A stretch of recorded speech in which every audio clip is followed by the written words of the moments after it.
It's your favorite Bacon Back, aka Bacon Nerd Jack. So today we're watching scary stories. Cause since it's getting near Halloween, I think you might as well go and get some of that shine in here.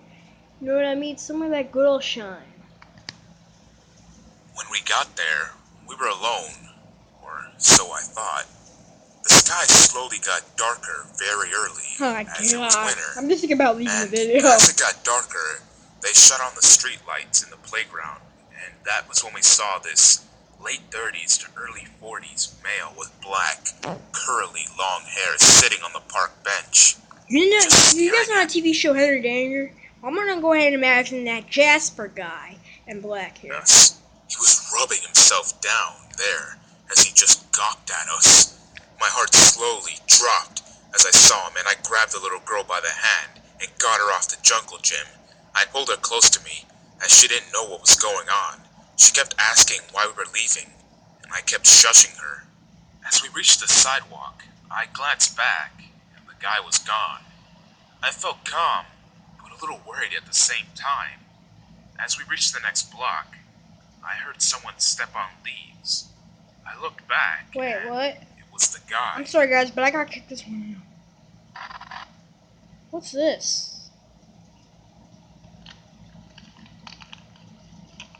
Maybe this could be like a sentimental story. My family wasn't a close one, to say the least. It's been like that for as long as I could remember. My father was a factory man, always at work, and as a result, I rarely saw him. Sorry guys, I'm It watching wasn't the his odd ones fault, out and over I don't video. blame him in the slightest. I know now that he was just doing his best to provide for his family.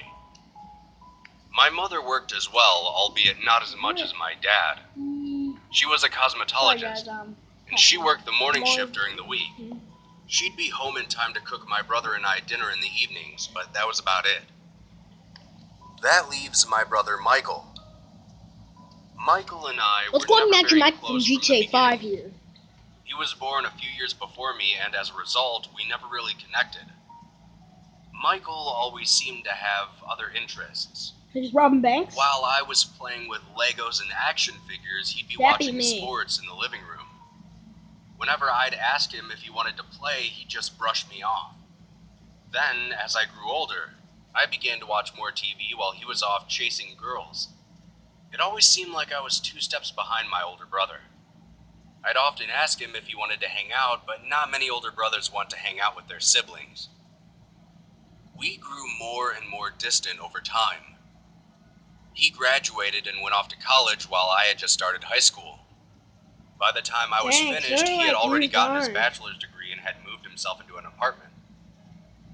Over time, we saw less and less of each other. Our parents got a divorce before I went off to college, and that made an even Dang. larger rift between our family. Though by that point, I was already focusing more on my own life rather than Michael's. During my time at college, I met the most amazing girl in the world. We started dating, and shortly after college, we both moved Let's in go together. imagine Amanda. No. The last time I saw my brother was when Sure, our father I thought it passed was away. Michael. He had been ill for some time, and his condition was slowly deteriorating. He inevitably succumbed to the illness, and we all gathered at his funeral. The funeral itself was very nice, albeit very short. My father wasn't the type of man Oh, for I hate thrills these or changing extravagant stories. displays. Okay. We all gathered, said our goodbyes, and they lowered him into the ground. My mother, brother, and I all gathered together for a family dinner to remember our father. I'm not sure who started the fight first, but my brother and I both butted heads. Our stubbornness turned into anger, which turned into rage, and we ended up shouting at each other in the driveway of our house. My mother tried her best to calm us down, but Michael ended up just hopping into his truck and driving home. I stayed a little while longer to help my mother clean up before I too left for home. That all happened 4 years ago, and since that day, Michael and I haven't spoke to one another. Then, on March 20th, 2017, my brother Michael was killed in a car accident. He had been driving home from work late one night when a car ran a red light and T-boned his truck. My brother's Ooh. truck rolled end over end until it finally settled into a nearby ditch. The other driver was drunk, but had only suffered minor injuries, while my brother suffered a broken neck. That's irony for you. My mother called me the very next day. She explained everything that happened through tear-filled sobs. She expressed that she knew we weren't very close, but that he was still my brother. I asked her if she was all right, but I knew those were just hollow words. Happiness. I asked her if arrangements had been made for the funeral. She said that she was handling it. Michael's funeral was just as nice as my father's, probably more so as there were a lot more people there. His wife Lisa was there, and I gave her my condolences. She was grateful, though I could tell most of my words just went in one ear and out the other. The reality of what happened didn't set in until about a month later. I was standing in the kitchen pouring myself a bowl of cereal when it hit me. I dropped the milk in mid-pour, and my girlfriend came out to see what was wrong. Apparently, I broke down crying for hours. I don't really remember much about that night. Time eventually moved on, as it always does. My girlfriend and I had moved into a bigger place. We were both busy living our lives until last week.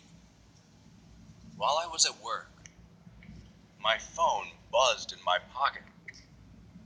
I pulled it out thinking that my girlfriend had forgotten to tell me something. When I glanced down at the tiny screen, I couldn't believe my eyes. I had one new text from Michael. I quickly opened my phone and looked at the message. All the message said was, "Hello." At first, I was surprised, but then I realized that it might have just been his wife texting me, though I'm not sure why she wouldn't use her own phone. I wrote back, "Who is this?" But I didn't receive a reply. Well, at least not right away. I decided to give my brother's wife a call just to be sure, and when she answered, I asked her if she had texted me on Michael's phone. She told me she hadn't. Actually, she told me that his phone had been disconnected. I told her that somebody had texted me using that number, but she said she had no idea who it could be. I went home that night and told my girlfriend all about it. I even showed her the text I had received. She was just as surprised as I was, but she told me not to worry. That maybe someone had gotten Michael's number and somehow got access to his contacts. It sounded somewhat plausible with how far technology and data storing had become. When I woke up the next morning, I looked at my phone. I had another new text. The text was a reply to my previous question of who was texting me. It just said, "Michael." I was stunned, but only momentarily. That was soon replaced by Dang. anger. That's actually Whoever pretty this surprising. person was using my I brother's just haven't information to talked mess to with her the people. whole video, and I'm a star. I of this contacted the channel. phone company through which my brother was a part of. After expressing my concerns, they finally told me that his number hadn't been assigned to anyone else yet. I returned a half-hearted thanks and hung up the phone. I opened my text messages once again. I just stared at the screen for a moment before writing. I don't know who this is, but please stop messing around on my phone. I thought that would be the end of it, that I wouldn't have to worry about it anymore. While I was at work a few hours later, my phone buzzed once again. By this point, I was beyond pissed. I ripped the phone out of my pocket and looked at it. The new message said, "I miss you, David." This was seriously messed up. Whoever it was knew about my family and was taking sick pleasure in messing with me. Instead of texting back, I called the number, though when I tried, I was only met with a constant busy signal. I looked down at my phone and decided to type, "All right. If you are Michael, what's your favorite sports team?" My brother was always a fan of sports, but he absolutely loved baseball. His favorite team? The Chicago White Sox. Phew. Growing up, he would always be watching them play on TV.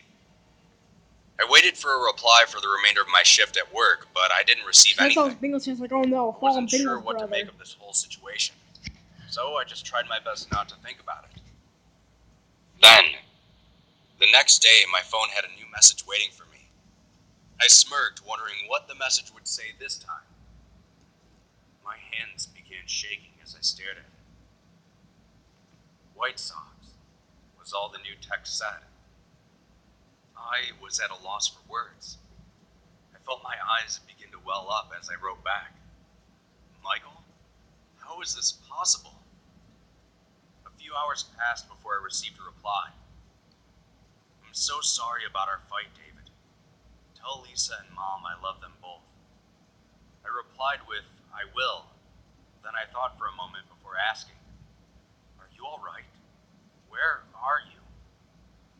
I didn't receive a response for the next 2 days.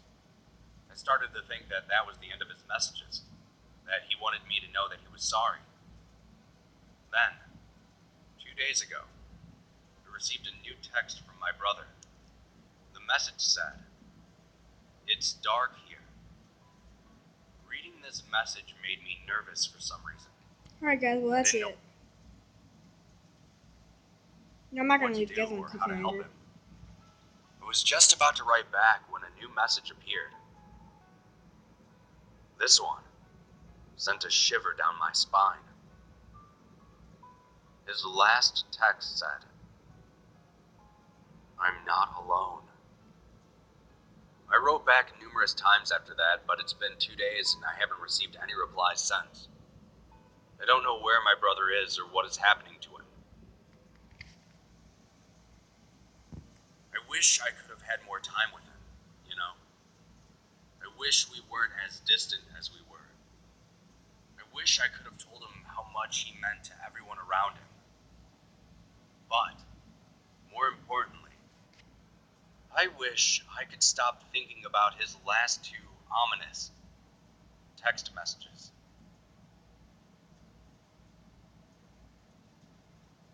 Alright, let's go see what it says. I didn't know what to do or how to help him. I was just about to write back when a new message appeared. This one sent a shiver down my spine. His last text said, "I'm not alone."